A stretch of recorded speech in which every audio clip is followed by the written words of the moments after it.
We spoke about the differences in police culture between the US and, look, basically most other developed countries. And obviously this ties into race as well.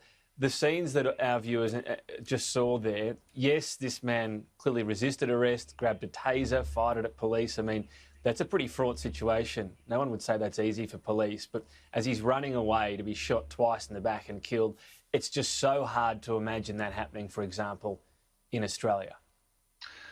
Look, thankfully in Australia, we don't have the same difficulties with weapons. I mean, police in the United States put themselves at risk every single day. Every time they pull over a car, they're considering the question that not only might the driver have a weapon, they might have a semi-automatic weapon inside that vehicle that could be pointed at them. This is a tragic case. It comes at an awful time in a state that has a deep history of racial inequality and issues. But I have to say, it's challenging for the police. They were doing what looked like a legitimate arrest.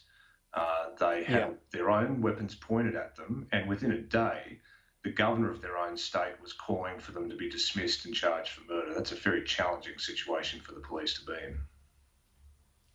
It's a good point, isn't it? You've got fear on both sides of the fence.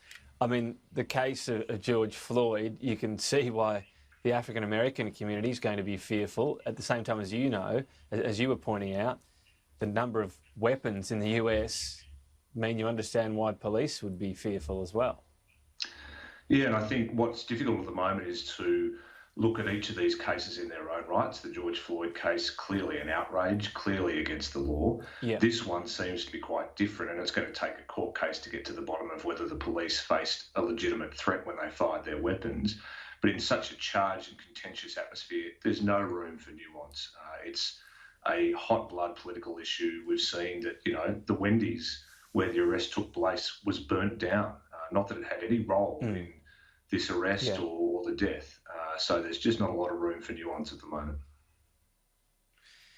James, looking at the political scene over there, Donald Trump keen to get back into these rallies, talking about oversubscription to them. It shows how important they are, obviously, for his political momentum, how he got the momentum last time.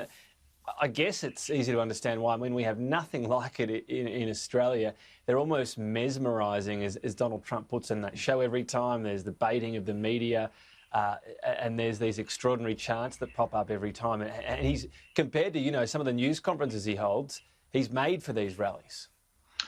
Look, he loves it. He's successful at it, and they're successful for him. He's had a small team working out of Trump Tower the whole way through his presidency, generating these rallies, maintaining the databases. That team, one of the key figures is Mike Pence's nephew, John Pence, and they've been very successful at raising money through the momentum that those rallies build. So the president wants to be back out there again. He's not too worried about the advice he's had from the head of the FDA to be considerate of the potential that they could spread disease or increase the number of casualties from the coronavirus. There's some question around whether state governors and local authorities will try and put limits on the rallies. His campaign has said today that they'll do temperature checks. They probably won't do so much social distancing, and the president will be able to take the stage and point the finger at his enemies. I guess as well, it's going to be harder to say that there's any sort of specific spread of the virus in the US. They just don't have the contact tracing we do here. We can have a protest and figure out, where 2 or 3 virus cases came from, a little bit different in the States. I do want to finish, though, on this interesting push from Dave Sharma. He's talking about whether or not we need to usher Russia back into the G7, make it the G8. Let's ignore for a moment what Donald Trump wants to make it, the G12 or 13 or whatever it might be. This is an interesting move. It's to ward off China, whereas once upon a time, Nixon went to China to help ward off the USSR. What did you make of this push from Dave Sharma?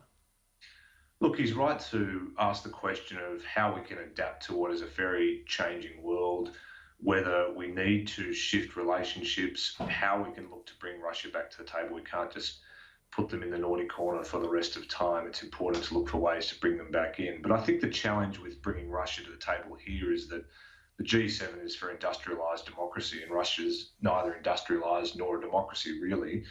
What he suggested Russia should do, stop selling arms to China, make concessions on the influence operations it runs and the cyber operations it runs, I think it would be very hard for Putin to make those deals.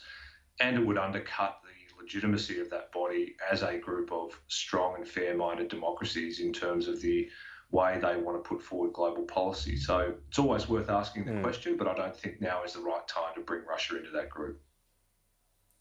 So you think for that to happen, Russia has to genuinely commit to something? I mean, we're not presumably going to get any budging on Ukraine. That was the reason they were booted out, but they'd need to undertake some sort of concession towards, these democratic nations if they were to be let back in?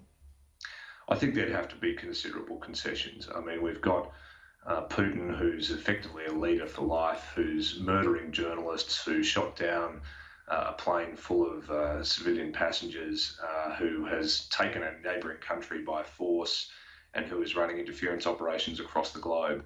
They'd need to come a long way back from that before they could sit around the table and be part of trusted conversations and a united front in terms of setting up global institutions and rules that are fair-minded.